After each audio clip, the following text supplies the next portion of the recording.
Di bulan puasa ini. Oke, tadi mungkin sudah dipaparkan ya, nama saya Arif Agus Sumandani. Saya saat ini di BINUS Society, lebih tepatnya di BINUS Online Learning, dan BINUS Online Learning untuk jurusan Computer Science. Nah, pada hari ini merupakan topik yang menarik ya. Jadi memadukan antara komputer jaringan dengan teknologi artificial intelligence, terutama untuk machine learning. Nah, sebenarnya mungkin kalau kita lihat atau kita banyak membaca dari berbagai referensi, machine learning banyak digunakan oleh orang-orang yang risetnya di bidang untuk computer vision atau face recognize ataupun pengolahan teks. Nah, di sini Bu Virus ini melakukan suatu hal yang unik di mana machine learning ini dipadukan untuk membaca sistem yang ada di dalam komputer network. Nah, itu ya. Selamat di sini udah hadir Bu Virus. Selamat siang Bu Virus. Selamat siang Pak Arif. Ya, nah ini teman-teman kita sudah tidak sabar tampaknya Bu untuk melihat ulasan atau informasi yang akan diberikan kepada mereka ya. Semoga ini dapat membawa wawasan baru kita dalam pemanfaatan dari teknologi machine learning.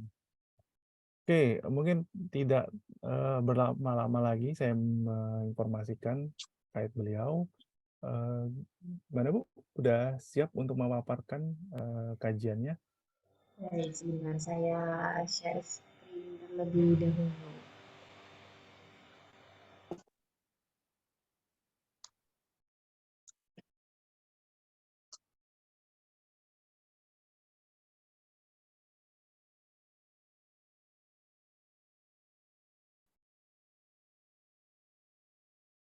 Ini Ya, sudah terlihat ya.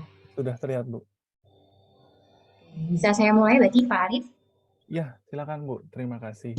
Ya, untuk waktu dan tempatnya silakan Bu Virus. Terima kasih. Terima kasih Pak Arif. Assalamualaikum warahmatullahi wabarakatuh. Selamat sore Waalaikumsalam. rekan-rekan peserta webinar NUNI ya terkait dengan topik pada sore hari ini mengenai deteksi serangan pada traffic jaringan komputer menggunakan machine learning. Mungkin sebelumnya kalau tadi disebutkan Mas Fikri ya, kalau pertanyaan di akhir acara, sebenarnya teman-teman bisa silakan kalau mau bertanya selama saya presentasi, bisa melalui chat room. Nanti kalau misalnya yang dibahas pertanyaannya itu relevan dengan yang sedang saya paparkan, mungkin nanti bisa kita langsung jawab gitu ya, sehingga nggak perlu lama-lama nunggu sesi tanya jawab di akhir. Cuman kalau misalnya pertanyaannya ternyata eh, agak tidak terkait dengan yang sedang saya bahas, mungkin kita akan bahasnya di akhir acara. Oke, sebelumnya perkenalkan terlebih dahulu, saya adalah biasa dipanggil Virus, saya dosen di jurusan Informatika Universitas Islam Indonesia. Background saya dulu S1, S2 di Teknik Elektro UGM. Sebenarnya kalaupun ijazah saya itu judulnya lulusan Teknik Elektro, saya sebenarnya tidak terlalu paham kalau tentang listrik-listrik ya, karena ketika dulu saya masuk Elektro UGM itu dulu belum ada teknologi informasi. Jadi saya sebenarnya belajar teknologi informasi cuman di dalam jurusan teknik elektro gitu. Jadi istilahnya konsentrasi ya dulu ya. Jadi semester 1 belajar basicnya, kemudian semester 2 S1 dulu terus kayak penjurusan gitu ya. Mau pilih elektro yang mana? Saya pilihnya waktu itu teknologi informasi. Jadi sebenarnya lebih ke teknologi informasi. Saat ini saya juga sedang studi di teknik elektro ITS. Kemudian selain itu yang bocornya. Oke. Selain itu, saya juga merupakan anggota dari Pusat Studi Forensika Digital, PUSFID. Jadi ini adalah sebuah pusat studi yang ada di UII. Saya juga merupakan instruktur di Cisco Networking Academy. Saya bisa mengajar CCNA, CyberOps Associate, dan CCNA Security. Jadi sebenarnya kalau dilihat dari uh, judulnya dan juga background saya, sebenarnya saya lebih banyak pahamnya kalau ditimbang antara komputer network dengan machine learning, saya lebih ke jaringan komputernya. Cuman memang beberapa bulan belakangan saya sedang mendalami bagaimana cara menggunakan machine learning untuk melakukan deteksi traffic di jaringan komputer. Jadi eh, karena background saya juga lebih ke jaringan komputer, di sini sebenarnya machine learning-nya lebih ke aplikatif ya. Jadi saya mungkin akan lebih banyak justru membahasnya tentang datasetnya, jaringan komputer seperti apa, dan juga preparation-nya untuk algoritmanya. eh, kita karena lebih aplikatif hanya memaparkan biasanya algoritma apa saja yang digunakan seperti itu. Mungkin nanti kalau ada pertanyaan-pertanyaan yang lebih menjurus ke machine learning, Pak Arif juga bisa bantu mungkin ya, karena Pak Arif sepertinya lebih jago kalau machine learning dibanding saya. Tadi sudah ngobrol-ngobrol, beliau juga mendalami machine learning. Insya Allah. Kemudian di sesi kali ini, karena pesertanya adalah S1 dan bisa berasal dari berbagai angkatan ya, saya mencoba memaparkan topik ini dengan lebih general terlebih dahulu. Jadi barangkali teman-teman ada yang sudah advance atau expert ya, mungkin agak bersabar karena di awal kita akan bahas dasar-dasarnya dulu tentang seperti apa sih traffic jaringan komputer itu, kemudian serangan pada jaringan komputer itu apa dan seperti apa dan kenapa kita perlu deteksi dan ada seperti apa aja metode deteksi serangan. Kemudian baru kita masuk ke terkait machine learning-nya, misalnya terkait dengan dataset, preprocessing, algoritma-algoritmanya, dan bagaimana evaluasinya, lalu tantangan-tantangan yang bisa juga nanti kalau ada yang tertarik teman-teman di sini melakukan riset berkaitan dengan deteksi traffic jaringan menggunakan machine learning. Nah, sebelumnya kita perlu tahu dulu traffic jaringan komputer itu seperti apa ya. Jadi yang namanya jaringan komputer, tentu saja jaringan ya. Kalau jaring ini kan berarti komputernya ada lebih dari satu gitu. Kalau yang namanya berkomunikasi ya, kayak kita sebagai manusia itu kita komunikasi lebih dari satu orang. Maksudnya saya berbicara bisa ke satu orang lain ya, berarti minimal ada dua orang, atau berbicara ke orang banyak. Seperti saya di webinar ini, saya berbicara ke orang banyak. Nah, begitu juga dengan komputer ya. Kita komputer berkomunikasi berarti minimal ada dua perangkat atau lebih gitu. Jadi datanya dikirimkan antara dua atau lebih perangkat. Misalnya komputer atau server ini melalui koneksi jaringan. Nah, di sini contohnya ya ada beberapa klien atau komputer yang butuh sesuatu seperti itu. Di sini contohnya ada komputer file client, dia sedang membutuhkan terkait dengan dokumen-dokumen, maka dia berkomunikasi mengontak file server ya. Server itu kalau di bahasa Indonesianya katanya tuh terjemahnya tuh peladen. Jadi dia meladeni permintaan-permintaan yang diberikan kepada server tersebut. Jadi di sini eh, minta gitu ya, aku mau minta dokumen ini dong. Nanti file saver akan memberikan kalau punya, kalau nggak punya berarti dia kasih tahu kalau misalnya nggak ada. Atau juga di sini misal kita menggunakan browser contohnya. Browser kita mau mengakses suatu website, misalnya mengakses websitenya Binus atau mengakses webnya UI atau website apapun, maka kita akan mengontak servernya yang meladeni tentang web tersebut. Seperti itu. Ini minta dari web client, minta ke server server kalau misalnya bisa meladeni permintaan tersebut akan mengirimkan reply-nya atau responnya. Nah, kemudian ini contoh lain ya yang kita juga sering gunakan. Ini beberapa contoh yang sering kita gunakan saja. Ada email ya. Kita butuh mengakses email atau mengirim email. Maka kita berkomunikasinya kepada email server gitu. Nah, jadi komputer-komputer ini tuh saling terhubung ya. Di sini saya gambarkan awan. Awan karena biasanya awan ini maksudnya menunjukkan sesuatu jaringan yang sebenarnya di dalam sini ada rada-rada atau malah memang kompleks gitu ya. Jadi ini disederhanakan. Yang jelas di sini sebenarnya ada banyak perangkat lainnya yang kemudian membuat komputer ini itu saling terhubung satu dengan yang lainnya. Nah, komunikasi tadi ya, misalnya kayak kliennya meminta sesuatu, servernya menjawab gitu ya, merespons itu kan melalui perangkat-perangkat yang ada dalam jaringan ini. Nah, itu ada data-data yang saling dikirim. Nah, itu yang kita sebut dengan traffic jaringan komputer. Dan ini bisa ada berbagai jenis data tadi ya, ada yang berupa dokumen, ada yang web, email, ataupun jenis-jenis data lainnya yang melewati suatu medium yang bisa sama atau bisa berbeda. Nah, ini mungkin kalau teman-teman ada yang pernah menggunakan aplikasi ini ya, ini adalah saya capture dari Wireshark. Jadi Wireshark adalah salah satu tools atau perangkat perangkat lunak aplikasi yang bisa kita gunakan untuk menangkap traffic yang ada dalam suatu port atau suatu interface. Contohnya di sini kalau contoh kasusnya ya, saya di sini sedang menggunakan laptop, terus laptop saya itu kan ada network interface card atau kartu interface untuk bisa terhubung ke jaringan. Saya di sini koneksinya menggunakan WiFi ya, menggunakan access point.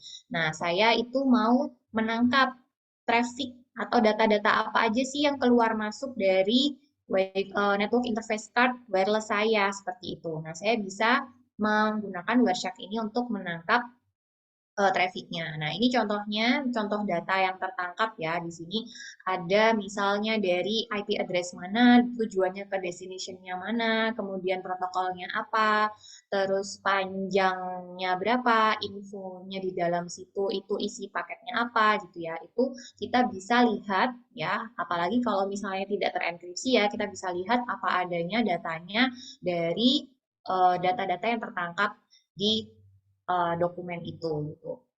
Nah, kalau misalnya teman-teman juga sudah pernah belajar jaringan komputer sebelumnya, kita tahu ada yang istilahnya itu enkapsulasi gitu ya. Jadi misalnya di sini contohnya ada sebuah respons dari domain name system ya di sini highlight di sini. Ini adalah isi payload dari responsnya, kemudian dia tuh di enkapsulasi itu ada informasi dari tiap protokol, lapisan-lapisan protokol ketika enkapsulasi itu ya. Di sini ada informasi dari protokol user datagram protokolnya, oh dia menggunakan port 53, destination portnya berapa, kemudian dia menggunakan IP versi 4, dari source address berapa dan destination address-nya kemana gitu kan. Kemudian dia di sini menggunakan Ethernet ya untuk komunikasi di mediumnya dan ini adalah informasi-informasi yang diperlukan untuk berkomunikasi lewat Ethernet tersebut. Jadi dalam satu paket data ini itu ada banyak informasi dari isi dari paketnya apa, kemudian juga terkait dengan alamat dan parameter-parameter lainnya yang digunakan dalam komunikasi tersebut. Nah, kalau yang di bawah ini adalah Wah, udah data siksa aku nih aslinya. Tuan Putri ini mah. Nah, data aslinya itu sebenarnya dia berupa bit-bit gitu ya. Kemudian ini tampilan dalam bentuk heksadesimalnya. Jadi kira-kira gambaran record atau potongan traffic jaringan komputer itu seperti ini. Nah, traffic itu secara umum ada dua macam. Kalau kita mau melihatnya secara general, ya, secara umum itu ada traffic normal. Traffic normal ini adalah traffic yang dihasilkan oleh pengguna jaringan saat menggunakan aplikasi dan layanan yang sah. Jadi ya yang apa adanya gitu ya. Jadi penggunanya itu memang tidak ada intensi tertentu untuk menyerang ataupun mau mengintrusi sistem tertentu ya. Sehari-harinya kita aja gitu. Nah, selain itu ada juga traffic yang tidak normal atau mencurigakan.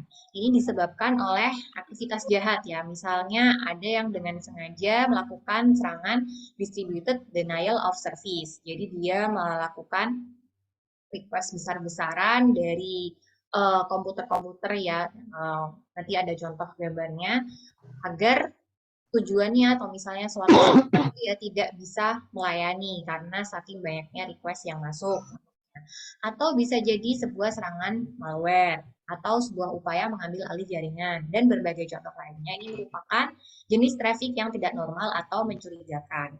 Nah, jadi karena ada dua macam jenis ini, ketika sebuah traffic ya itu kita perlu kayak istilahnya mendeteksi gitu, apalagi kalau misalnya itu di sebuah perusahaan ataupun sebuah organisasi kan kalau di dunia nyatanya kita bayangin kayak ada security ya, ada satpam yang mau masuk atau keluar gedung itu perlu dicek ini orangnya normal-normal aja atau membahagiakan gitu ya. Jangan sampai ada yang membahayakan itu masuk ke dalam gedung.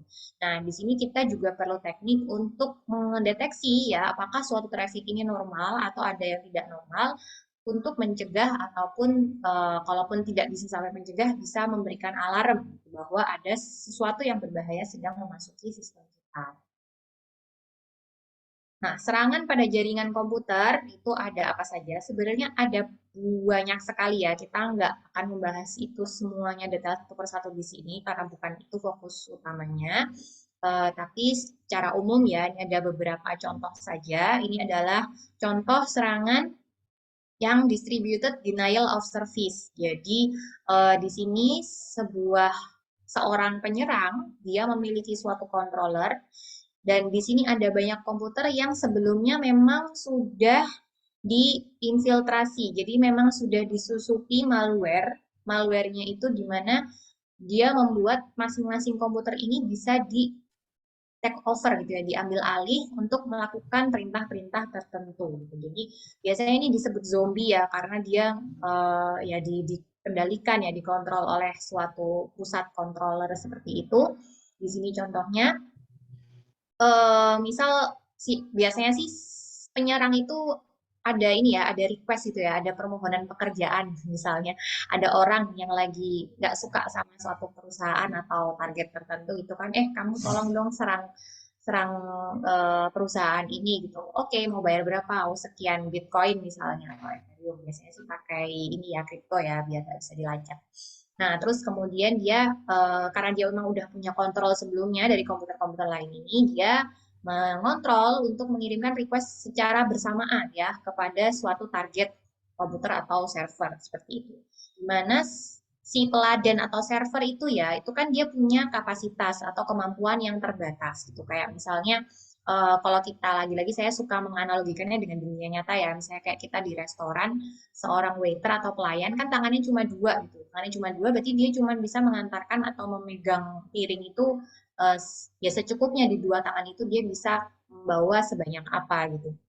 Sama juga dengan server ya, dia punya kemampuan untuk merespons yang terbatas, misal entah 1.000 atau 10.000 request permintaan per detik gitu kan. Tapi kemudian dibombardir dengan ratusan ribu request secara bersamaan ya. Yang terjadi adalah ada banyak permintaan yang tidak bisa dilayani atau bahkan kalau misalnya saking saking pusingnya itu istilahnya, saking pusingnya si server itu bisa collapse atau down seperti itu. Jadi itu contoh salah satu serangannya. Nah, serangan ini ya, misalnya kayak ada banyak yang menyerang dengan pola yang bersamaan terhadap suatu server, ini trafficnya bisa dilihat sebenarnya kalau ada sistem monitoring jaringannya. Nah, kemudian kalau dia juga punya sistem untuk pendeteksinya, ya itu nanti juga bisa memberikan alarm atau bahkan bisa dicegah kalau lebih canggih lagi. Kalau misalnya teman-teman pernah dengar, ada yang namanya intrusion detection system dan ada yang namanya intrusion prevention system ya. Kalau yang detection system itu yang untuk mencegah. Gitu. Kalau yang detection system biasanya hanya mendeteksi saja dan nanti memberikan alarm. Ini contoh yang pertama. Jadi sebenarnya kalau suatu penyerang itu dia itu targetnya ada tiga ya. Kalau teman-teman pernah dengar ada yang namanya trias CIA, saya coba tulis sini. Ada yang namanya trias CIA. Nah ini cukup terkenal ya. Bukan agen rahasia Amerika atau apa ya? FBI itu boleh. Ya, tapi ini adalah singkatan dari confidentiality, integrity, dan availability. Jadi biasanya yang diserang itu sekitar tiga aspek ini gitu. Kalau confidentiality tadi artinya adalah kerahasiaan, kalau integrity adalah integritas ya, keutuhan data, availability itu ketersediaan. Jadi contoh di sini kalau ada serangan distributed denial of service, biasanya yang diserang adalah dari availability-nya. Jadi tidak tersedia gitu kan. Server yang mestinya bisa melayani kapan saja, tapi menjadi down atau nggak bisa melayani semua request yang datang bersamaan. Jadi yang diserang dari sisi availability-nya. Contoh lain adalah misalnya di sini ada serangan ini gini ya, misalnya pengguna nih. Pengguna pengguna itu mendapatkan entah itu chat ataupun email ataupun apapun, dia berisi link ya. Linknya tuh misal mengakses suatu website tertentu gitu. Jadi di sini penyerangnya itu sudah mengatur agar linknya itu mengarah ke website yang sudah terkompromis. Terkompromis di sini artinya memang sudah disusupi. Jadi websitenya itu misal ada diinjeksi, ya, dimasuki script berbahaya ataupun bahkan nanti akan mendownload atau mengunduh malware tertentu seperti itu. Jadi ketika di sini itu apa namanya membuka ya, mengklik suatu halaman webnya itu, kemudian mengakses webnya, maka bisa terkena malware. Nah, jadi gimana caranya agar ngeklik ya? Bisa juga dengan melakukan phishing ya. Nih, segera klik ini kalau kamu nggak mau eh, terkena denda pajak misalnya. Kayak seperti itu. Jadi traffic yang melalui jaringan ini ya, berarti kan ada si pengguna-penggunanya ini mengakses web berbahayanya. Kemudian ada malware atau apapun yang berbahaya itu yang kemudian melewati jaringan itu. Nah, ini juga kalau misalnya ada sistem monitoringnya sebenarnya bisa terlihat gitu. Nah, dari data-data monitoring itu kita perlu melakukan deteksi ya, apakah ada yang berbahaya atau enggak. Nah, itu contohnya. Jadi, kalau saya hapus dulu ini. Jadi mengapa kita perlu mendeteksi serangan? Kita penting untuk membedakan ya antara traffic normal dan traffic tidak normal. Yang pertama tentu saja untuk mengamankan jaringan dan melindungi data yang dikirimkan melalui jaringan. Dan itu mencegah kerusakan dan pencurian data. Jadi tadi terkait dengan integrity ya. Mungkin kalau dari di sini sebenarnya serangannya biasanya nggak berhenti dari sekedar mengakses malware ya. Jadi biasanya kalau yang namanya serangan, apalagi kalau yang udah canggih itu dia banyak tahapnya gitu. Jadi dari misalnya mengakses malware, ternyata malwarenya itu membuka backdoor ya, membuka kayak pintu rahasia dari komputer penggunanya sehingga komputer penggunanya misalnya bisa dimata-matai gitu kan, atau bahkan datanya bisa dirusak, atau bahkan kalau yang lagi hits 2 tahunan lalu itu ada namanya ransomware ya, dienkripsi kemudian disuruh bayar gitu gitu kan. Jadi biasanya setelah suatu serangan akan timbul serangan berikutnya. Kalau ini target empuk ya, target empuk dia bisa dibohongin maka akan diserang lagi, diserang lagi, diserang lagi gitu. Jadi bisa jadi datanya misalnya komputernya atau apa bisa rusak ataupun bisa terjadi pencurian data. Nah, untuk mendeteksi serangan pada jaringan itu ada beberapa cara ya. Jadi sebenarnya tidak hanya machine learning saja. Kalau topik pada hari ini adalah menggunakan machine learning, sebenarnya cara untuk mendeteksi serangan pada jaringan itu ada beberapa. Oke. Jadi di sini ini saya ambil dari suatu paper, nanti referensinya ada di akhir slide saya. Yang namanya intrusion di sini yang disebutkan contohnya intrusion detection system ya. Jadi sebenarnya bisa juga diterapkan di intrusion prevention system karena sebenarnya cara deteksinya mirip ya, cuman cara penanggulangannya yang agak berbeda. Misalnya kalau yang dipasangnya ya intrusion detection system itu bisa dipasang di host base sebenarnya. Host base ini artinya diinstal di endpoint, endnode-nya gitu di komputer ataupun server masing-masing. Itu sebenarnya ada yang dipasang seperti itu. Ada juga yang berbasis network. Bedanya kalau yang network itu dia ada kayak sensor gitu dipasang di titik-titik tertentu. Biasanya sih di ini ya di edge istilahnya. EDG, edge router gitu misal atau di tempat pintu keluar masuknya traffic suatu organisasi atau perusahaan ke internet. Untuk metode deteksinya itu ada dua secara umum ya dibagi menjadi yang pertama ada signature based intrusion detection system dan ada yang anomaly detection. Jadi kita mungkin bahas yang signature dulu sebentar sedikit ya. Bahwa kalau yang berbasis signature ini dia menggunakan daftar ancaman yang diketahui dan indikator of compromise yang diketahui juga. Jadi sudah tahu nih bahwa pernah ada serangan A, B, C, D, E gitu ya. Bentuknya seperti ini gitu kan. Bisa berbagai macam dilihatnya sebenarnya ya. Ada misalnya dari perilaku-perilakunya. Oh dia itu termasuk indikator of compromise ya. Indikator atau tanda-tanda suatu sistem itu ada compromise ya. Sudah disusupi itu apa aja. Oh biasanya kalau sudah disusupi atau sebelum disusupi itu perilakunya ada perilaku A, B, C, D. Contoh sederhananya mungkin ada istilahnya reconnaissance atau pencarian informasi ya, entah itu misalnya ada yang melakukan sweep atau ya pencarian informasi lainnya, metode pencarian informasi lainnya. Atau bisa juga dilihat dari hash file ya. Jadi kalau misalnya kayak malware itu dia punya nilai hash yang unik gitu. Mungkin kalau contohnya itu kalau pernah tahu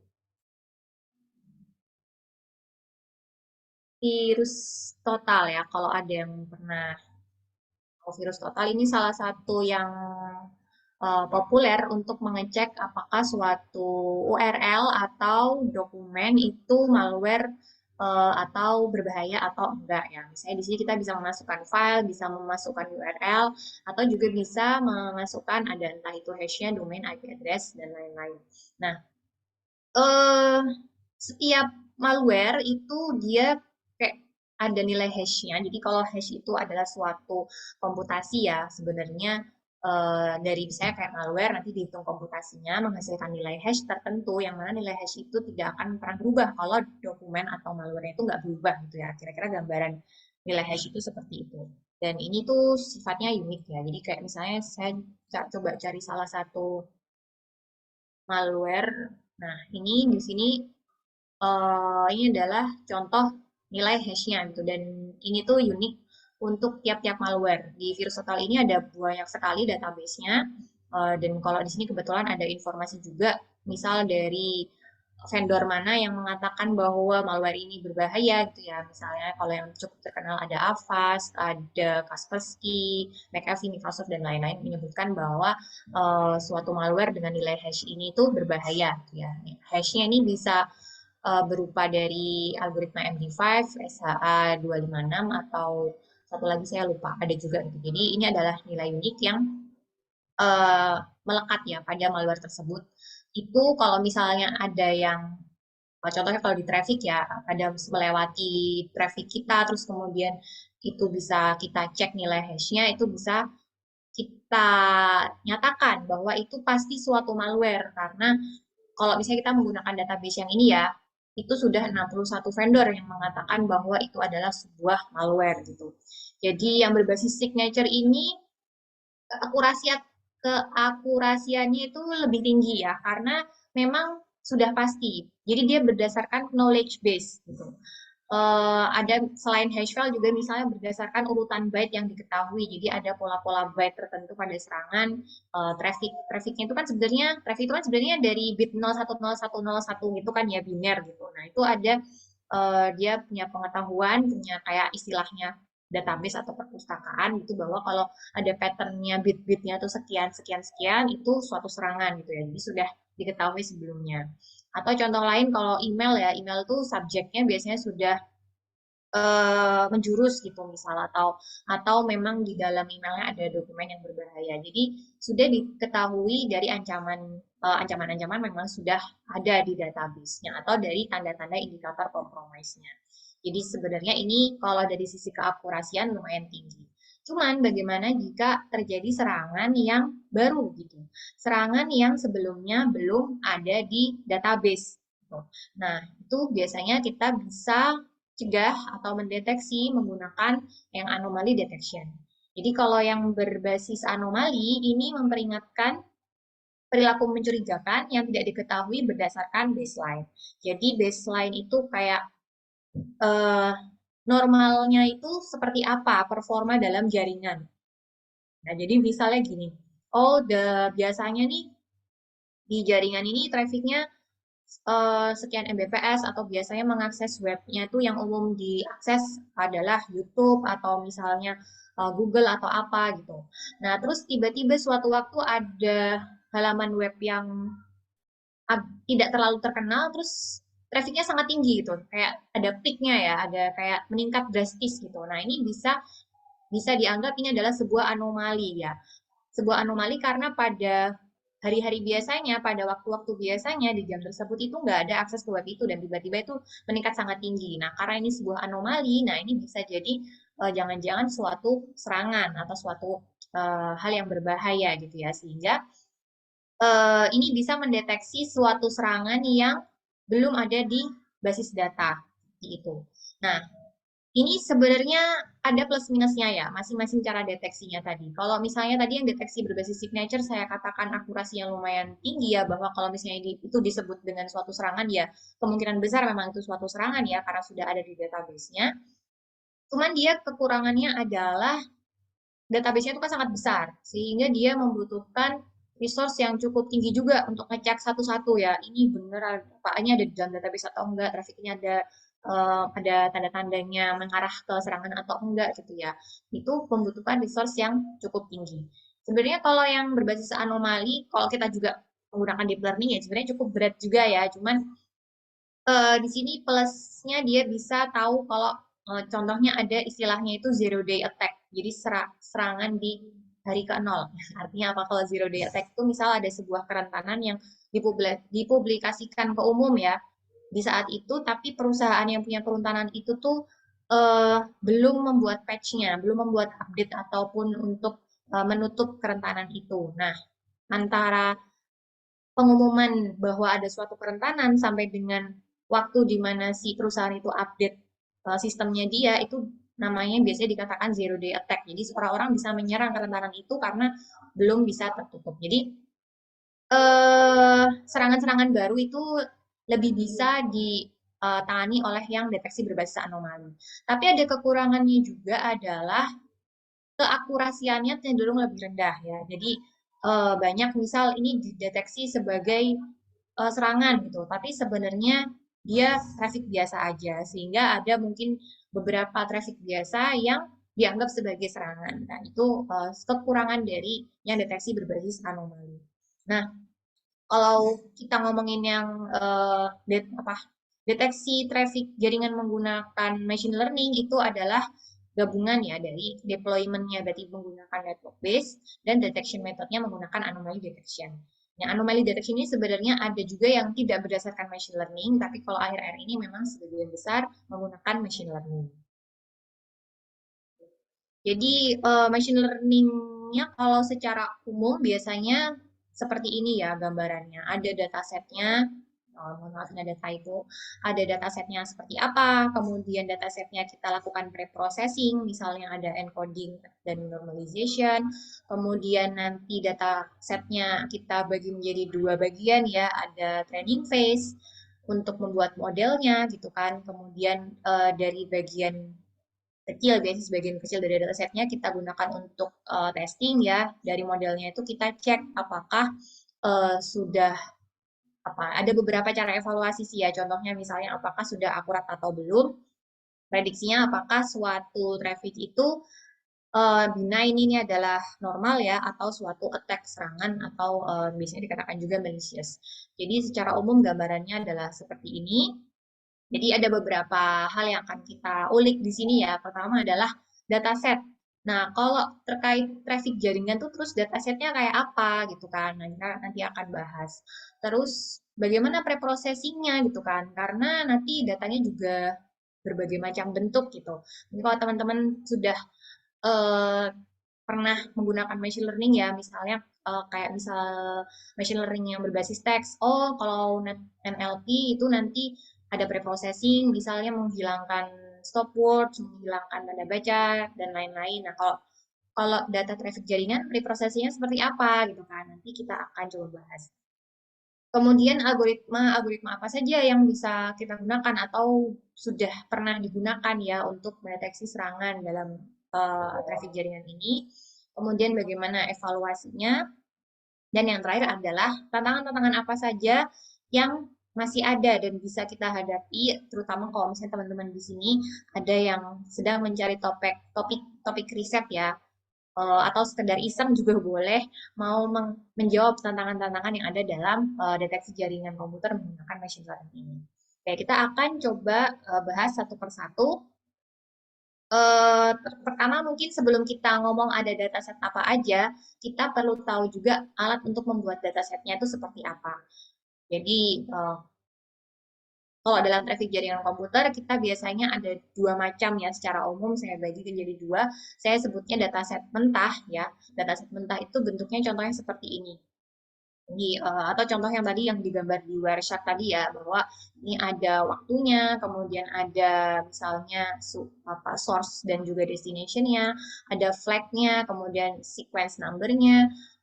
Ini contohnya ada window size-nya mungkin ya, terus ada option-nya dan lain-lain. Dataset mentah itu kira-kira seperti ini. Nah, ini mau menguliknya seperti apa, ada banyak sekali cara ya, ada banyak opsi. Nah, data ini biasanya bisa kita dapat pertama kita bisa menggunakan TCP dump ya. Ini kalau yang menggunakan command line interface, kalau menggunakan terminal itu kalau ada yang mau membuat dataset ya itu bisa menggunakan TCP dump. Jadi karena memang dataset sebenarnya dataset itu ada banyak, cuman banyak juga yang masih kurang memuaskan sebenarnya. Jadi salah satu tantangan yang nanti agak sedikit ini ya teaser ya. Tantangan itu adalah sebenarnya dataset itu ada yang masih kurang memuaskan segitu. Jadi kalau teman-teman di sini mau mengenerate dataset sendiri dan itu sebenarnya juga merupakan salah satu peluang riset ya, membuat dataset sendiri itu bisa menggunakan misalnya TCP dump. Atau bisa juga tadi kita sudah jelaskan ya menggunakan Wireshark. Kalau di misal di perangkat jaringan yang sudah levelnya enterprise gitu, itu bisa menggunakan port mirroring. Jadi port mirroring ini contohnya mungkin coba saya gambar ya, namanya mirroring ya. Ini misalnya ada gambar switch ya, mohon maaf gambarnya meleot-meleot. Ini ada uh, ini secara sederhananya saja sih. Jadi misalnya ada komputer A berkomunikasi ke komputer B gitu kan melewati suatu switch di sini. Nah, port mirroring itu dia akan memirrorkan atau mengirimkan semua traffic yang melewati switch itu ke sebuah device tertentu. Jadi semua trafficnya ada akan didata ya, ada datanya di sini seperti itu. Itu contoh kalau yang port mirroring. Jadi dari alat-alat ini ya, dan sebenarnya ada juga macam-macam alat lainnya, misalnya nih kalau yang juga level enterprise juga kayaknya ada yang namanya Bro Network Security Monitor, tapi ini udah jadul sih ya. Kalau sekarang kalau nggak salah udah ganti nama jadi Zik atau apa gitu, tapi beberapa dataset terkenal dulu menggunakan ini. Nanti akan menghasilkan dataset yang kira-kira bentuknya seperti ini, dataset mentahnya. Nah, ada juga dataset yang saya sebutnya itu proses dataset ya. Kenapa proses dataset? Karena dataset mentahnya ini sebenarnya sudah diolah. Nah, sudah diolah, eh, diolahnya ini bukan bukan menjadi sebuah data yang sudah siap dicemplungkan ke algoritma machine learning ya, tapi berupa statistik gitu. Jadi contohnya kalau udah pernah dengar ada yang namanya NetFlow atau CIC Flowmeter atau custom tool juga banyak ya. Jadi pembuat datasetnya dia mengembangkan tool sendiri ya untuk memproses dataset. Ini contohnya datasetnya jadi seperti ini. Jadi kalau kita lihat ya ini sangat berbeda dengan yang dataset mentah. Di sini contohnya ada duration. Jadi yang NetFlow ini dia itu memproses dataset mentahnya itu berdasarkan flow-nya. Jadi setiap komunikasi kan ada flow masing-masing ya. Misalnya saya akses browser, terus saya ada orang lain mengakses email gitu kan. Itu punya flow trafficnya masing-masing.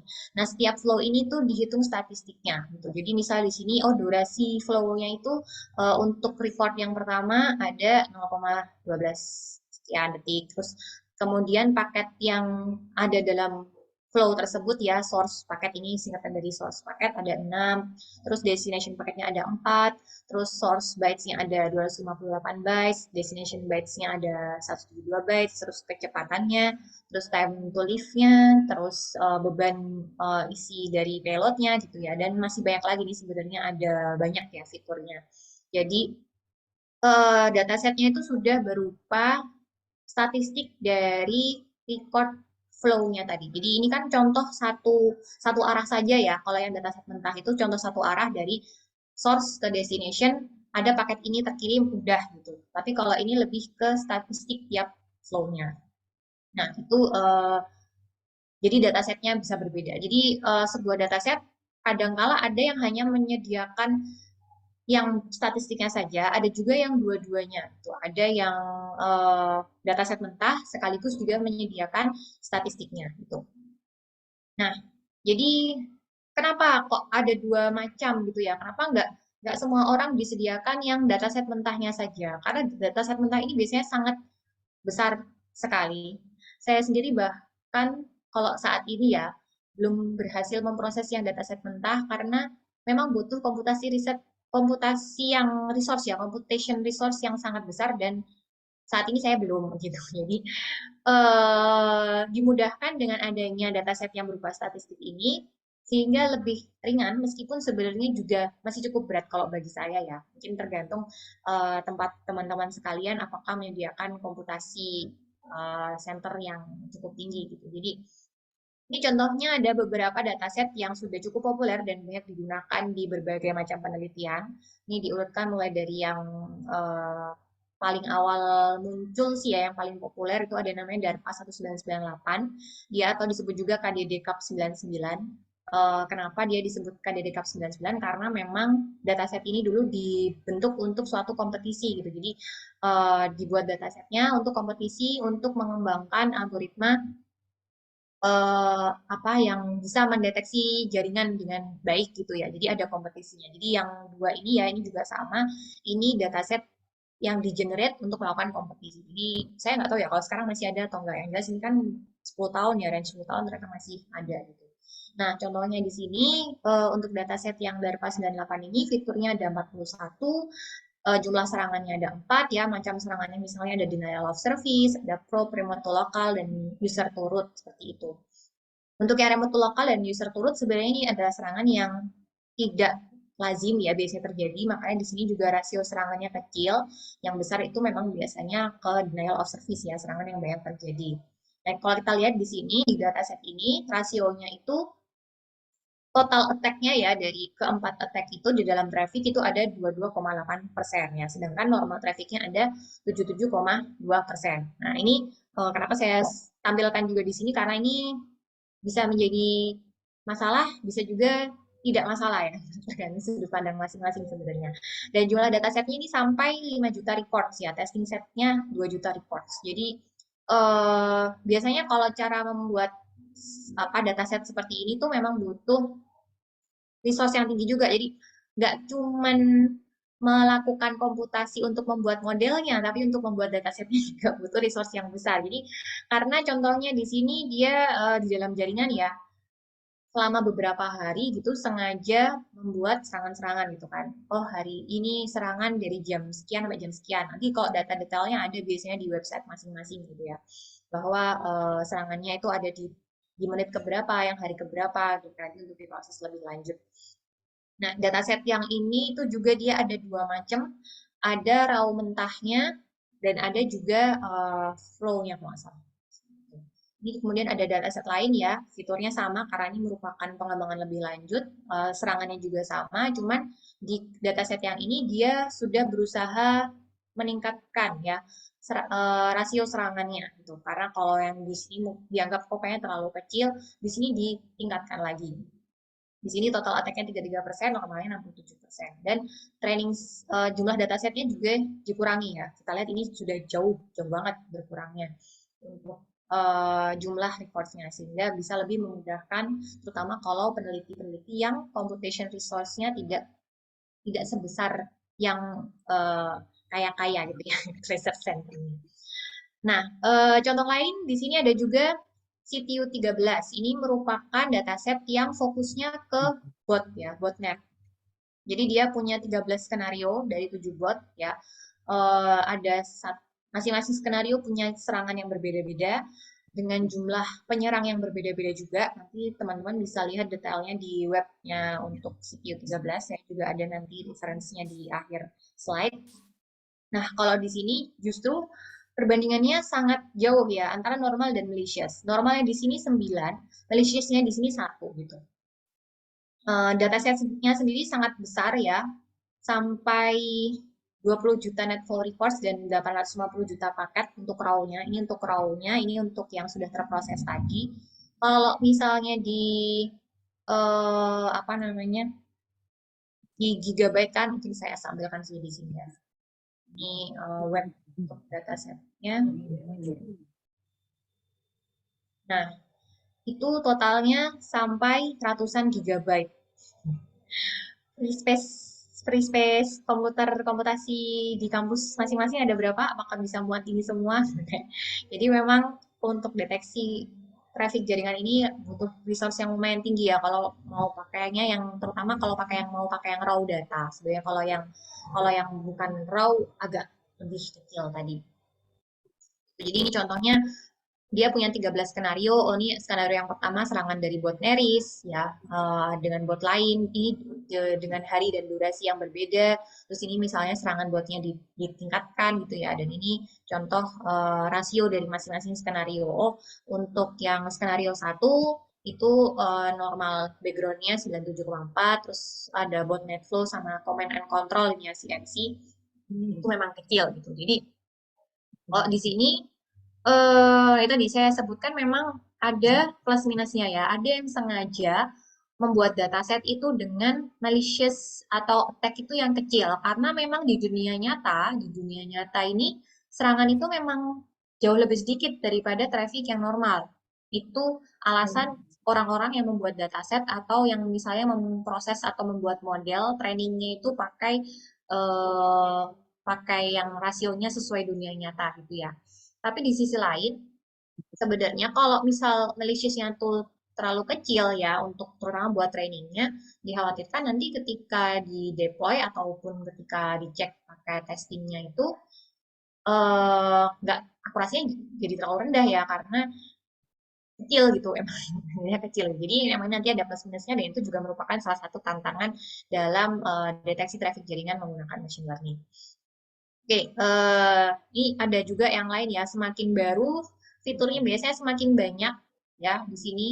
Contohnya yang UNSW NB15, beberapa nanti yang contoh saya tunjukkan mungkin dari yang UNSW NB15 ini ada beberapa serangan yang dia gunakan. Ya kalau yang di sini dia mau menunjukkannya yang 50-50 malah ya. Jadi biar maliciousnya juga bisa tertraining gitu kan dengan jumlah datasetnya sekian. Kalau yang CSACIC ini dia fiturnya jauh lebih banyak lagi 80 ya dan kalau overall itu sebenarnya 1:1. Cuman nanti kalau teman-teman mengakses misalnya dari dataset yang ada di Kaggle ya, dia ada yang format CSV-nya, perlu dilakukan exploration data analysis lagi karena tiap dia biasanya dibagi per hari gitu kan. Jadi ini serangannya ada beberapa hari, datasetnya itu dia kadang pisah-pisah per berapa harinya. Nah, tiap hari itu kadang nggak pas 50-50 gitu. Ada yang misalnya eh, jauh lebih tinggi mungkin ya biasanya jauh lebih tinggi normalnya ya daripada attack-nya. Dan ini bahkan sampai 16,8 juta records. Gitu. Kemarin saya sempat mau coba proses yang ini sampai ngehang gitu ya, padahal udah nyoba pakai supercomputer ya. Jadi emang butuh sabar dan dana yang cukup besar sebenarnya. Dan kalau misalnya teman-teman punya computation resource yang cukup besar, silakan bisa dimanfaatkan dengan baik.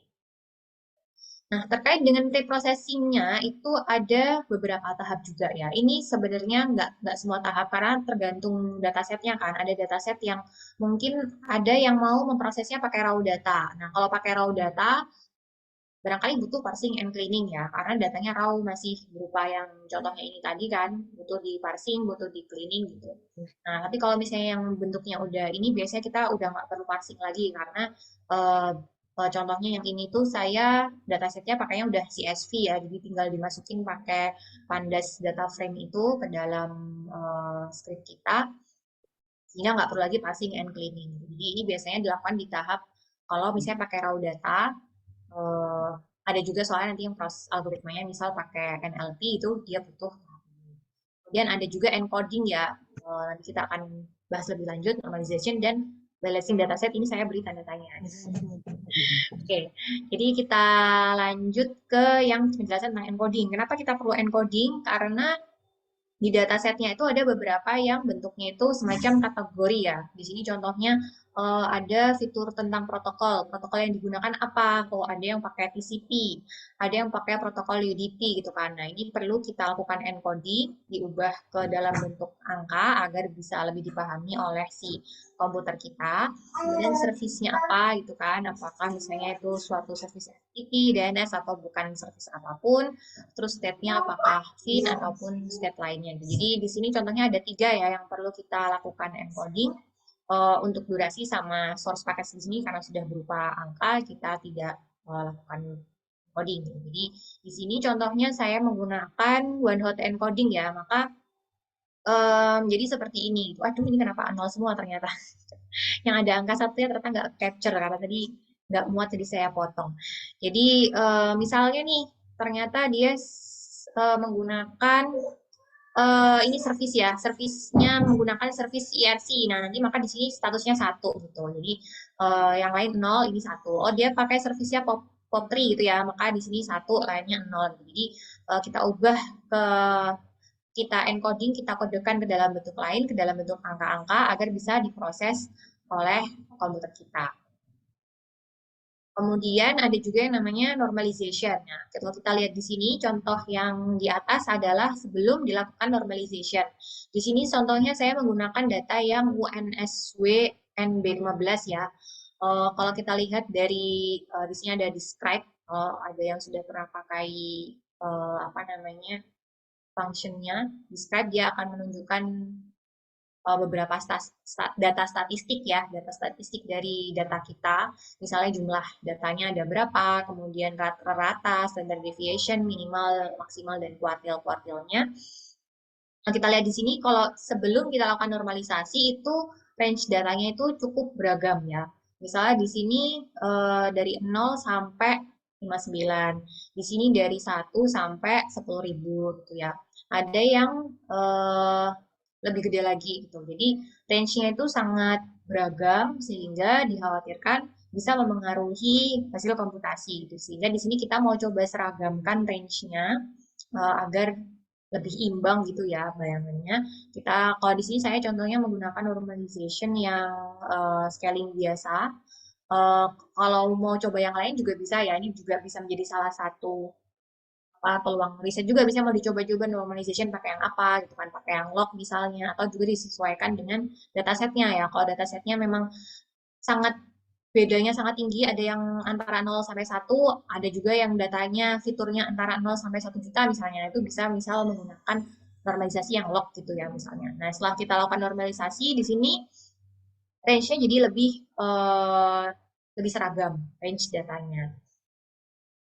Kemudian contohnya balance dataset. Nah, ini saya beri tanda tanya karena bisa jadi perlu, bisa jadi enggak. Dan ini juga bisa jadi menjadi sebuah peluang riset juga gitu ya. Contohnya ini adalah data awal dari yang dataset UNSW NB15 tadi. Nah, data awalnya itu dia ada satu normal 9 serangan ya. Ini 9 serangan sehingga total ada 10 kategori ya. Jadi ini mau mengklasifikasikan ada 10 kategori. Paling banyak di sini adalah normal ya, 77.500 eh, apa records ya. Kemudian generiknya 49 dan sekian-sekian, dan di sini paling rendah ada worms 145. Jadi rentangnya itu cukup beragam dan tidak imbang. Istilahnya kita sebutnya imbalance ya. Imbalance ada yang 100, ada juga yang 77.500. Nah, eh dikhawatirkan tadi kan kalau misalnya ada dataset yang terlalu kecil ya, itu nanti malah agak sulit untuk terdeteksi, untuk melatih melatih si modelnya ini tuh nanti tuh modelnya jadi kurang terlatih karena latihannya sedikit gitu kan, dibandingkan latihannya banyak dia bisa lebih terlatih gitu kan, kalau bayangannya gitu ya. Nah, kita bisa coba lakukan beberapa cara untuk melakukan balancing itu, bahasa Indonesia-nya apa ya? Penyeimbangan data.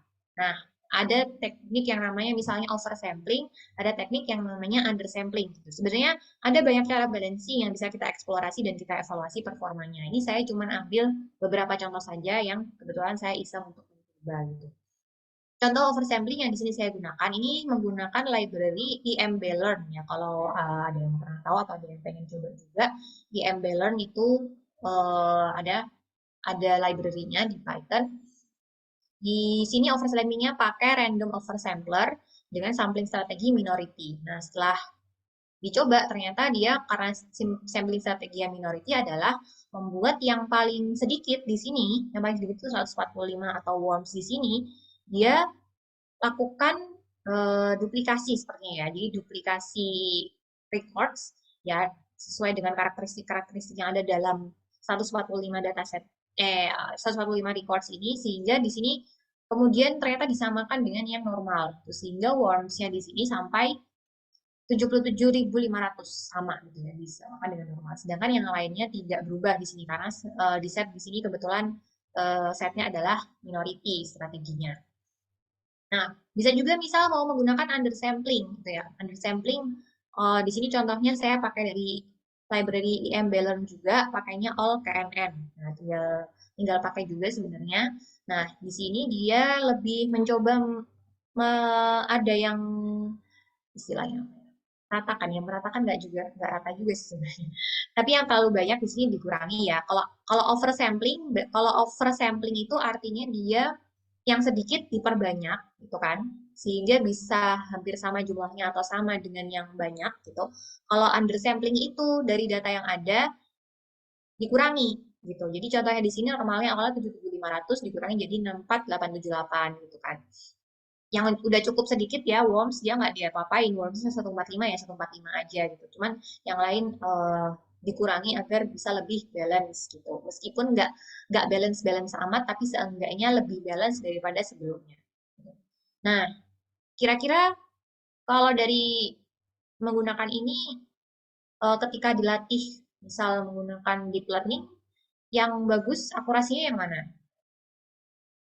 Nggak bisa dicoba, nggak bisa ditebak-tebak juga sih ya, karena ya tergantung banyak hal gitu kan, banyak hal yang mempengaruhi gitu. Jadi ternyata kalau baru-baru tadi sih saya coba iseng itu, dari hasil melakukan seperti ini, yang paling bagus justru yang undersampling kalau yang tadi ya tadi dicoba. Ini lebih dari 94 atau berapa 9 di atas 90%. Yang ini lah sekitar 88%, yang di sini sekitar 85%. Jadi dengan adanya oversampling dan undersampling di percobaan saya yang tadi ya, itu ternyata lebih baik gitu kan. Nah, tapi belum tentu juga dengan dataset lain gitu, atau mungkin kalau dicoba dengan algoritma balancing yang lain bisa juga hasilnya berbeda. Barangkali nanti oversamplingnya juga lebih bagus gitu daripada yang undersampling. Nah, disinilah peluang-peluang riset tadi ya, dengan ada banyak pilihan dataset, ada banyak pilihan algoritma balancing gitu kan. Itu bisa di dicoba-coba ya, dieksplorasi, kemudian untuk menunjukkan bahwa oh ternyata kalau begini hasilnya jadi lebih baik ataupun malah ternyata lebih buruk seperti itu. Saya juga kalau misalnya mau coba yang sudah cuma lumayan populer ya, biasanya kalau oversampling yang lumayan populer itu ada Smote itu yang biasanya banyak di judul-judul skripsi anak sekarang atau anak beberapa tahun yang lalu saya kayak sering dengar ya. Pakai Smote itu juga bisa, atau kalau yang undersampling yang cukup populer ada Tomac Links ya. Tapi saya belum sempat cobain. Jadi bisa coba diutak-atik karena dataset juga ada berbagai macam.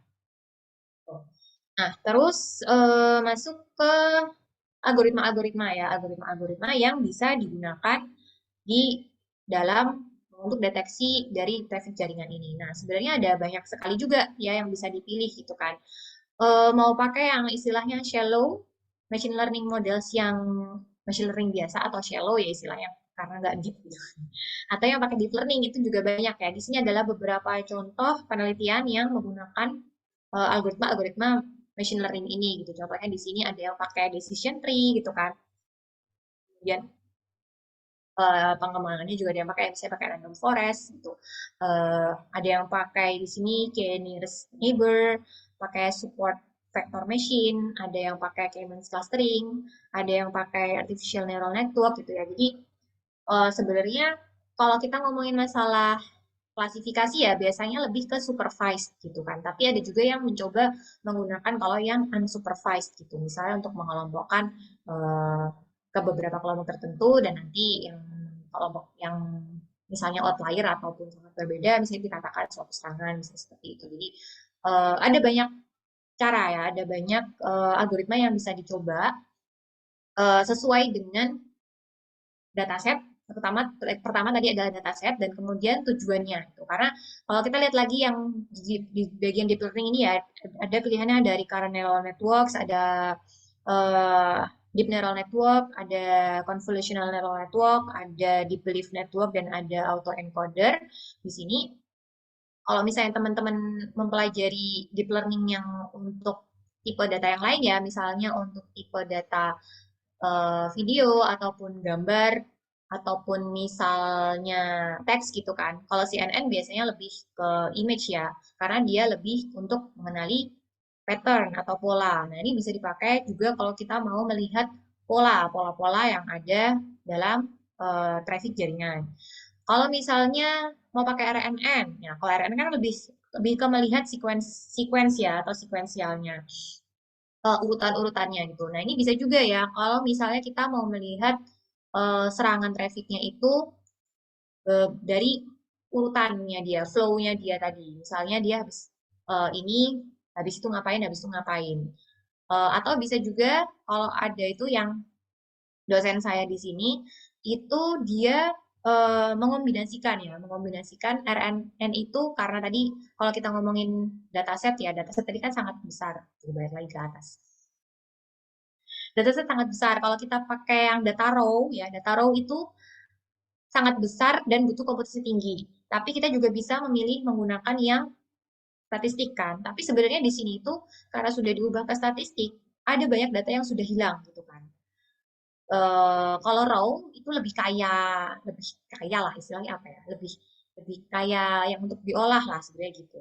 Cuman itu tadi kalau yang ini lebih ringan komputasinya, lebih berat komputasinya, padahal kita juga pengen yang ini. Nah, kemudian ada tuh yang melakukan riset contohnya ya, dia cuman lihat dari awal paketnya saja, terus kemudian memprediksi. Nah, memprediksi selanjutnya itu apa, sehingga nggak perlu memproses satu paket full, tapi sebagian saja, dan diprediksi selanjutnya itu apakah berbahaya atau enggak. Contohnya misalnya seperti itu. Jadi ada banyak ya, tergantung kalau misalnya teman-teman ada yang mau nyemplung riset di apa deteksi jaringan komputer menggunakan machine learning ini, kita perlu memang explore lebih dalam lagi terkait dataset kita ya tadi ya. Datasetnya mau milih dataset yang mana atau kalau nggak puas dengan dataset yang udah ada mau mengenerate dataset dalam bentuk apa, kemudian nanti pre-processing seperti apa dan tujuannya kita mau ngapain sehingga kita bisa memilih machine learning ataupun deep learning yang mana yang sesuai gitu ya.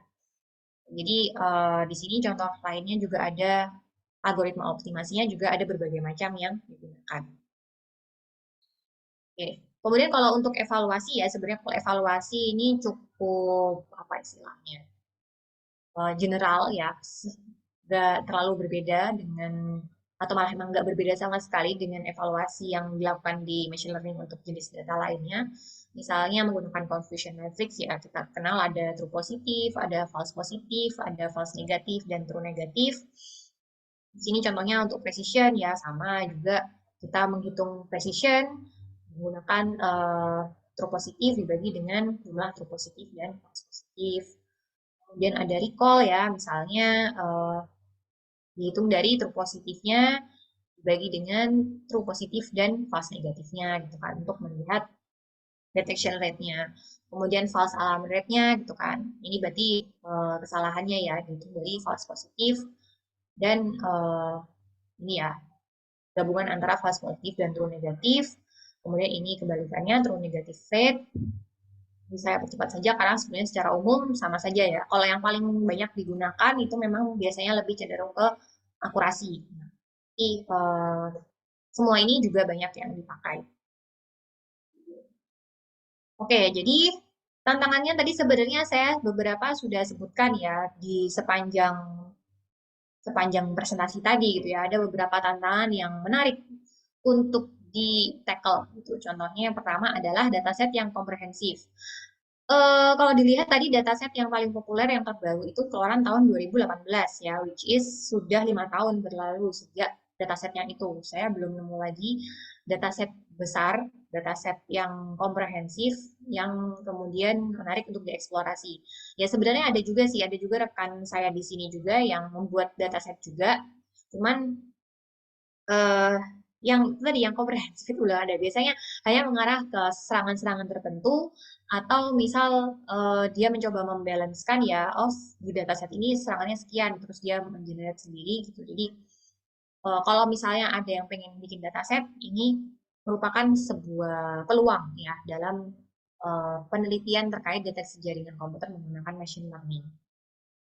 Dan itu tadi imbalance data tadi ya, ini juga merupakan suatu masalah. Apakah kita mau menggunakan data apa adanya, yang mana biasanya jumlah serangannya itu memang jauh-jauh sekali lebih sedikit, ya. Tapi kan kalau datanya sedikit, nanti modelnya belajarnya sedikit dong, gitu. Jadi deteksinya jadi agak-agak kurang akurat atau gimana gitu nggak? Nah, itu juga menjadi peluang riset juga, gitu ya. Apakah sebaiknya menggunakan data raw ataukah misalnya menggunakan oversampling kalau oversampling menggunakan algoritma oversampling yang seperti apa atau bahkan mau mengembangkan algoritma oversampling yang baru atau juga undersampling juga bisa ya ini bisa dieksplorasi.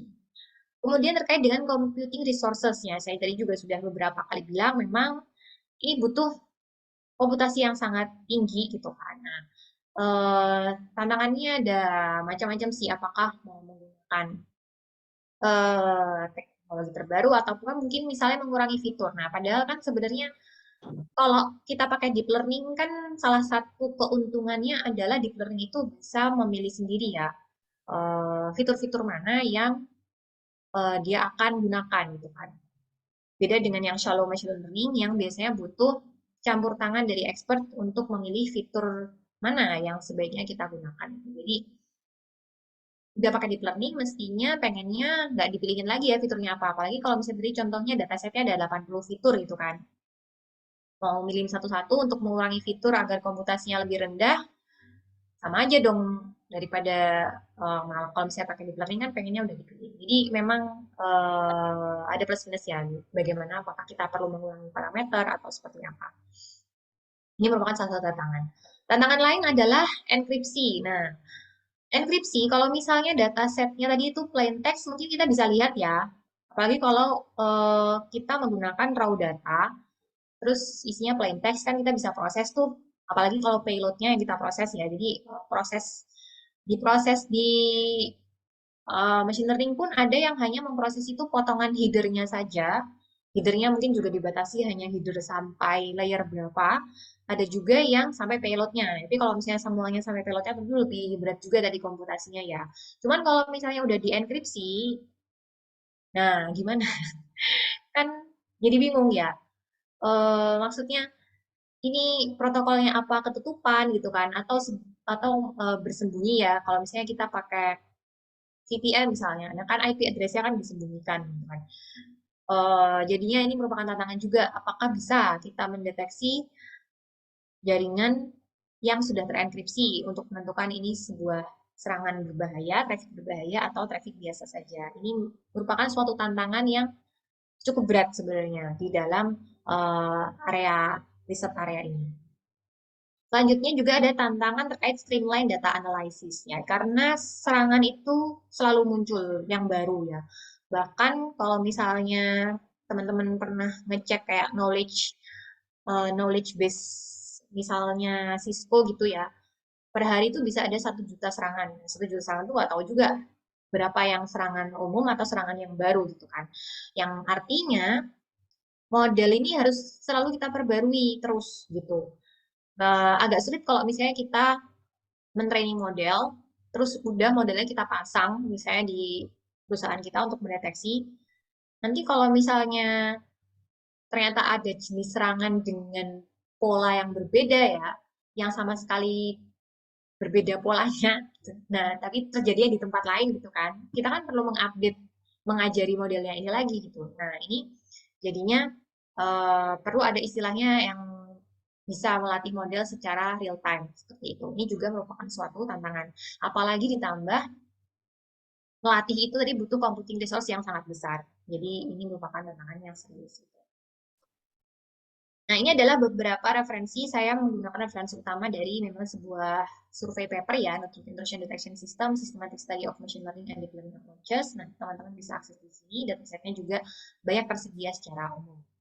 Jadi mungkin seperti itu yang bisa saya sampaikan terkait dengan deteksi serangan pada traffic jaringan komputer menggunakan machine learning. Silakan apabila ada yang mau berkomentar, ada yang mau bertanya, atau Pak Arief mau menambahkan juga saya persilakan. Ya, terima kasih pemaparannya Bu Virus. Ini menarik banget ya, teman-teman. Ini masih ini kan apa namanya masih tetap semangat di jam segini. Ini udah mendekati buka puasa kayaknya nih. Jangan-jangan ikut webinarnya sambil jalan cari takjil, Oh, cari ini, cari makanan di takjil, luar. takjil ya. Iya. Oke, mungkin sedikit saya summary ya apa yang menjadi paparan dari Bu Virus. Nah, sebenarnya ini tantangan ketika kita menggunakan teknologi uh, untuk AI ya, terutama untuk machine learning ataupun deep learning. Nah, tantangan yang tadi udah dipaparkan dari Bu Virus adalah ada dua. Pertama datasetnya dulu. Dataset itu kayak misalnya kalau data apa yang kalian akan gunakan. Nah, dataset ini mungkin tadi udah disebut ada public ya. Public itu bisa di-download di apa namanya di-download seperti kayak mungkin Kaggle ya kan, Kaggle, nah itu bisa kalian download secara free.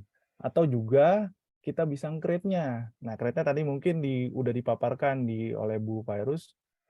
Kita bisa menggunakan namanya pakai TCP dump, Wireshark, path mirroring, atau Bro Networking Security Monitoring. Nah, ini sebenarnya adalah tempat untuk kita menggrab data, dan data itu bisa kita jadikan namanya dataset. Nah, ini challenging ya, karena untuk networking sendiri, ini kan datanya banyak ya, bervariatif, terusnya jumlahnya juga cukup luar biasa ya. Ya kan, kalau kita grab itu bisa sampai jutaan, apalagi kalau daerah atau perusahaan tersebut memiliki jaringan konektivitas yang cukup luas sehingga semakin banyak untuk diserang oleh hacker-hacker atau hal-hal yang tidak diinginkan seperti itu. Nah, itu menjadi tantangannya. Nah, yang kedua, tantangannya adalah ketika kita dataset sudah punya, berarti hal apa yang kita harus lakukan? Berarti adalah kita melakukan namanya preprocessing. Nah, tadi ini preprocessing ini namanya sama dengan namanya normalisasi.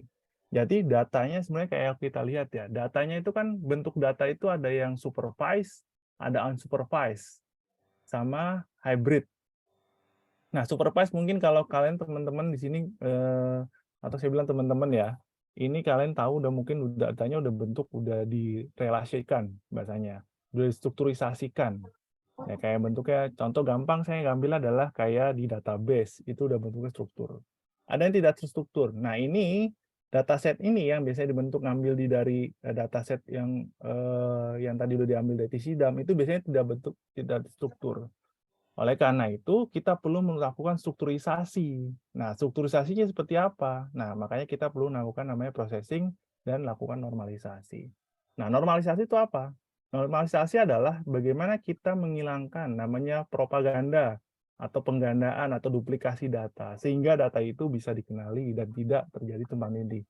Dampaknya apa kalau terjadi normalisasi? Otomatis, pertama, resource-nya kita akan, resource prosesornya itu, resource komputer kita akan menambah banyak. Dan duplikasi, akurasi yang akan kalian hadapi akan menjadi lebih tidak terukur. Ya, seperti itu. Nah, itu menjadi tantangan sendiri tuh. Karena dalam pembuatan machine learning maupun deep learning, pre-processing itu hal yang paling genting, penting banget. Kenapa? Karena kalian harus membuat suatu relasi sehingga semua bisa dibaca oleh mesin. Nah, seperti itu. Nah, Banyak Pak Arief, sudah iya, sangat menambah melengkapi. iya. Oke, terima kasih. Nah, nanti baru dari salah itu, baru ke balancing tadi ya, data balancingnya seperti apa, ada sampling, oversampling, ya kan? Nah, itu, karena kalau data awalnya kita tidak bisa menormalisasi dengan benar, otomatis mengaruhi nih balancing datanya. Nah, kalau balancing data, ujungnya lagi konfirmasi akan acak-acakan pasti. Ya kan? Nah, tadi tantangan lanjutnya adalah apa? Resource kita harus besar. Nah, ini dalam machine learning atau deep learning tantangan itu. Resource kita tuh besar, memorinya. Oleh karena itu, kita butuh memang komputer yang cukup tinggi. Ya kan? Kalau kita komputer nggak bisa, mungkin bisa pakai Google Colab ya, Bu ya. Bisa gunakan. Ya, tapi kadang Ya, ada batasannya juga itu Pak, jadinya ya. ya. Nah, ya mungkin ada beberapa seri yang bisa digunakan ya. Yang untuk ada yang pro, ada yang lebih tinggi yang berbayar kayak gitu ya kan. Cuman di Google Colab hati-hati penggunaannya. Dia itu ngupdate tanpa sepengetahuan kita. Jadi kadang-kadang kalau kita 1 bulan nih kita pakai, terusnya next bulannya tato loh kok coding kita nggak bisa kepakai lagi. Nah kadang-kadang suka karena kan menggunakan Python misalnya ya, itu ada gap-nya di situ. Nah, kadang-kadang kalau beda versi, ada library-nya ada beberapa yang harus di-tuning lagi. Itu. Ya, mungkin sedikit itu summary-nya dari pemaparan Bu Pairus, ya, tanpa mengurangi rasa hormat saya dari paparan yang tadi disampaikan. Ini Pak Arief. Ya, nah dari teman-teman sini udah ada ini nggak? Ada pertanyaan apa belum? Atau ada hal yang pingin kok saya jadi tertarik ya untuk penelitian ini ya, atau ada hal-hal yang mungkin bisa disampaikan terkait mungkin saat ini sedang lakukan penelitian ya, ini bisa disampaikan ya. Gimana teman-teman sini?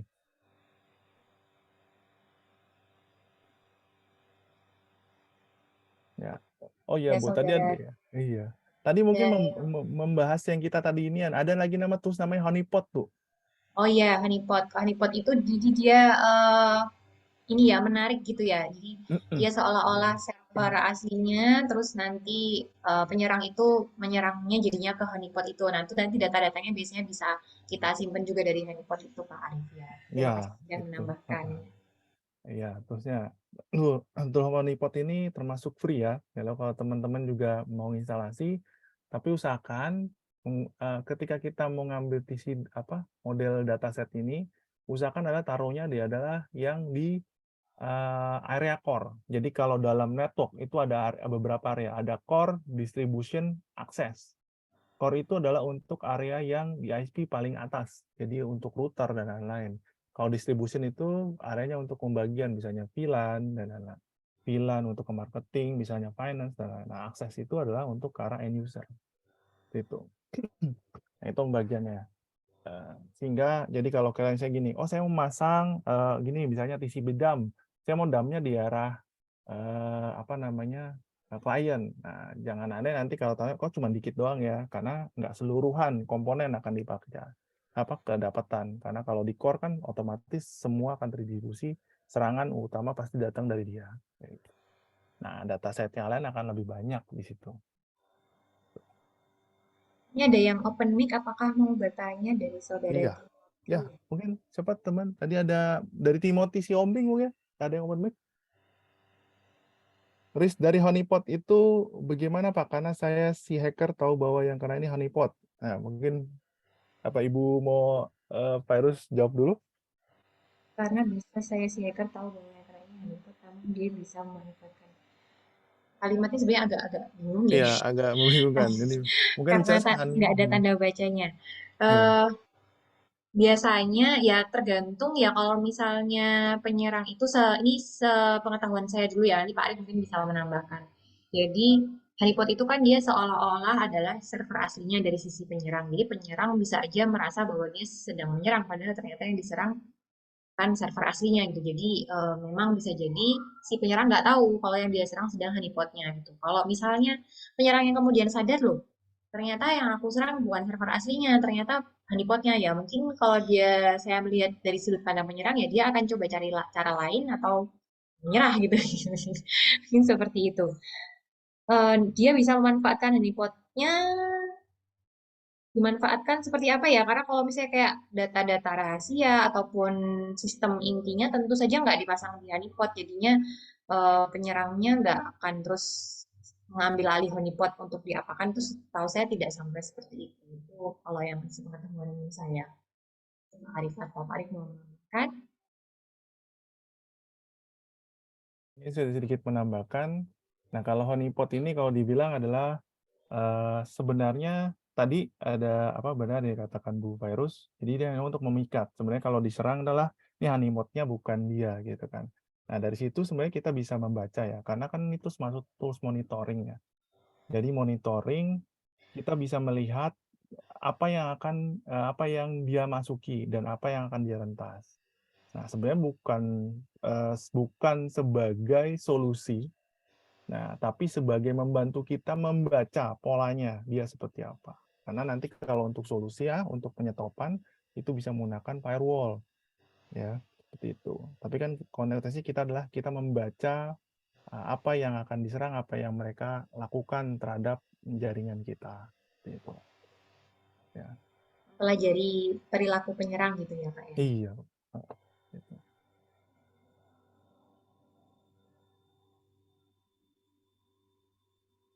Ada lagi teman-teman yang mungkin bisa bertanya atau kita mungkin diskusi kali Bu ya lebih tepatnya ya. Ya, saya mau Iya. menambahi, barangkali ada yang ternyata expert juga atau sedang melakukan riset yang mirip gitu.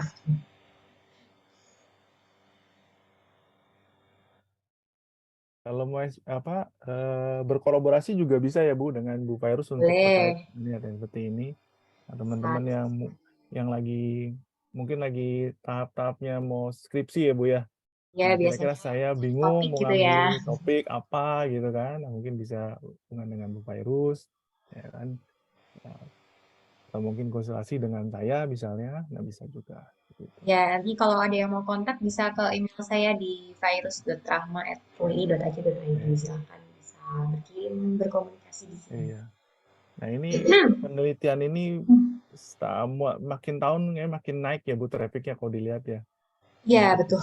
ya. Ya Semakin jadi banyak ya. iya karena sejak pandemi itu traffic orang pengguna informasi itu makin meningkat Ya, ya kan. Cyber security itu makin digalakkan tapi yang terutama adalah kita tidak bisa menahan mereka untuk menyerang sistem kita, tapi kita bisa lakukan minimalisasi. Cuman polanya yang kita baca seperti apa dan serangannya banyak yang dinyerang bagian yang apa gitu kan. Karena kalau dibaca tuh port itu banyak ya gua sampai ya ada banyak 65.000 sekali. port. Tapi yang paling sering apa sih gitu kan. Pasti asumsi kita adalah eh, HTTP yang paling serang Pak gitu kan. Misalnya kalau nggak Bu Dan gitu kan. ternyata belum tentu ya, Pak. Ya ternyata belum tentu ya kan. Ya, nah itu. Karena HTTP itu mungkin hanya sebagai gate untuk nyari webnya aja, ya kan. Tapi sebenarnya orang mencarinya banyak yang lebih krusial lagi, ya kan apa. Karena tuh protokol tuh banyak ya, ada telnet, ada SSH, ya kan.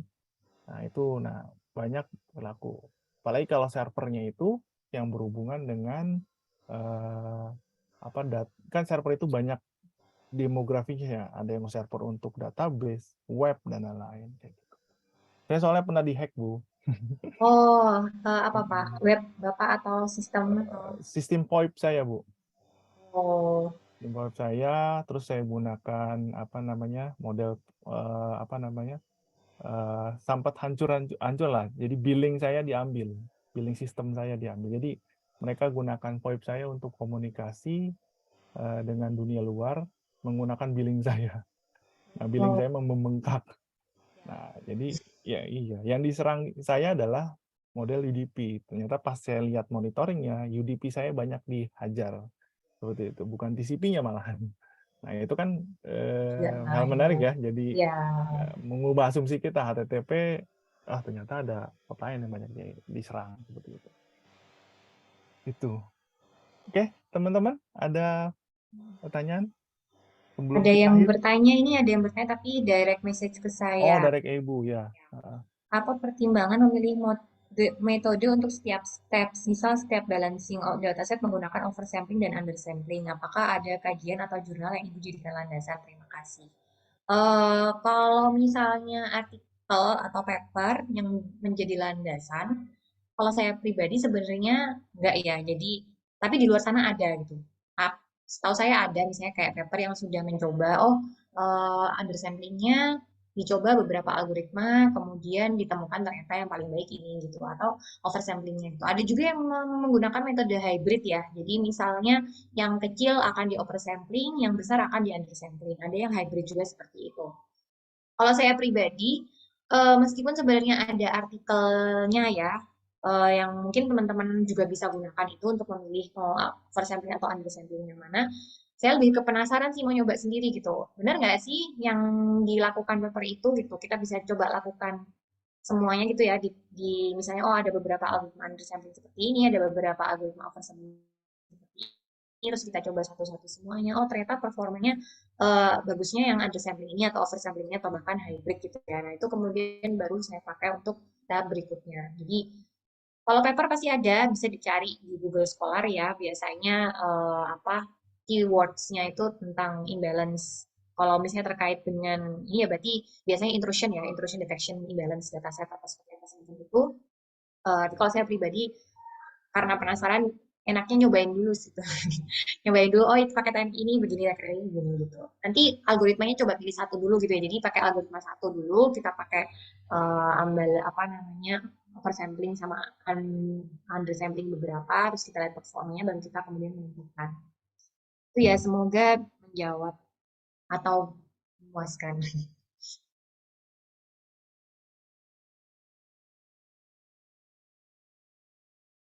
Oke, ya baik teman-teman semuanya. Nah, kira-kira dari teman-teman ini ada yang apa namanya tertarik nggak nih? Ya mungkin bisa di ini kali Bu. Kalau diizinkan, mungkin presentasinya bisa di-share apa seperti gimana Bu? Oh ya, saya kurang tahu ya. Biasanya panitia akan mengirim sertifikat. Mungkin nanti bisa Oh, teman-teman Mas Fikri nanti ya dari panitia UI ketika mengirimkan sertifikat barangkali nanti bisa dikirimkan juga slide-nya. oke, baik. Jadi jangan lupa teman-teman untuk mengisi. Kayaknya kurang lebih ada isian lagi ya Bu untuk daftar hadir. Mungkin Ya, Pak nanti Fikri akan ada di chat presensi ya. setelah ini selesai ya. Akan di-share di chat ya Bu ya.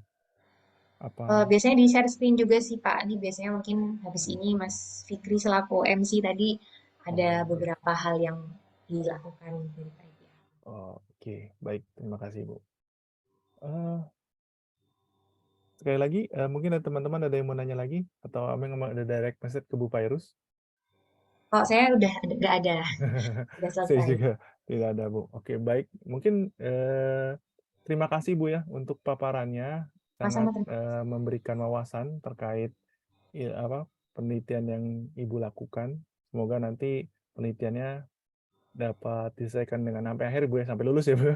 Amin, sama-sama Pak Arif. Ya, Semoga juga lancar ya, studinya. ya lancar semuanya kita amin. Dan teman-teman juga yang sedang skripsi atau sedang mengambil topik, jadi ada dapat pencerahan bahwa oh kira-kira topik saya bisa ngambil nih daerah sini seperti itu. Ya. Oke, mungkin saya balikkan ke Pak Fikri ya terkait untuk MC-nya dan mungkin hal informasi apa lagi yang akan bisa disampaikan kepada teman-teman ini. Terima kasih. Terima kasih Ibu Pairus. Terima kasih Pak Arif.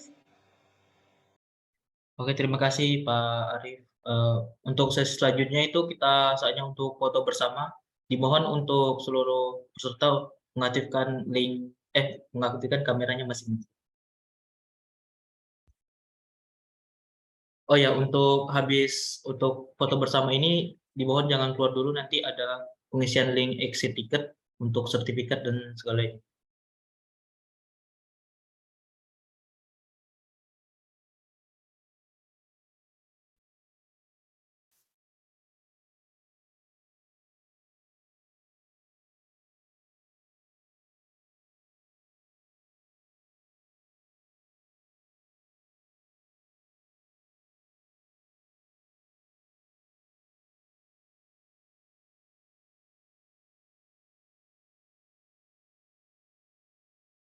Oke, mungkin langsung aja.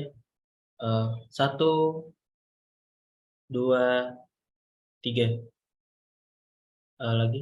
Satu, dua, tiga.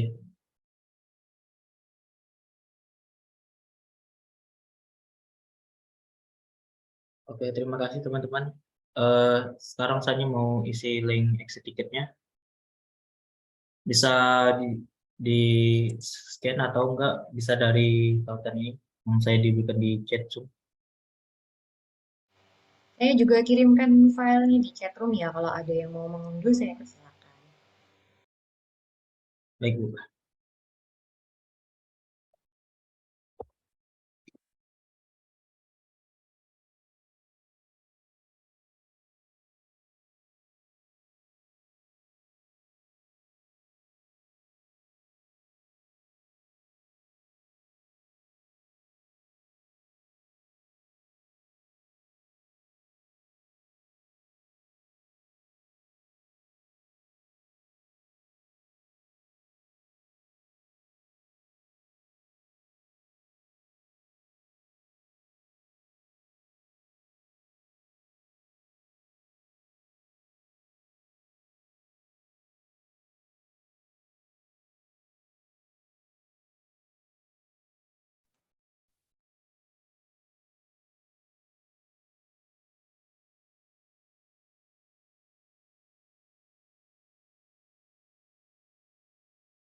Oke, waktu sudah menunjukkan pukul 17.02. Terima kasih buat semuanya yang telah hadir di sesi Zoom hari ini. Terima kasih juga kepada Bu Fairu selaku pemateri hari ini dan juga Pak Arif selaku moderator pagi hari ini. Saya tutup dengan wassalamualaikum warahmatullahi wabarakatuh. Waalaikumsalam warahmatullahi wabarakatuh. Terima kasih. Terima kasih semuanya. Waalaikumsalam warahmatullahi Terima kasih semuanya. wabarakatuh. Mas Reki, semua teman-teman. Sampai ketemu Sampai di jumpa lagi webinar di berikutnya. ya, terima kasih. Oke, saya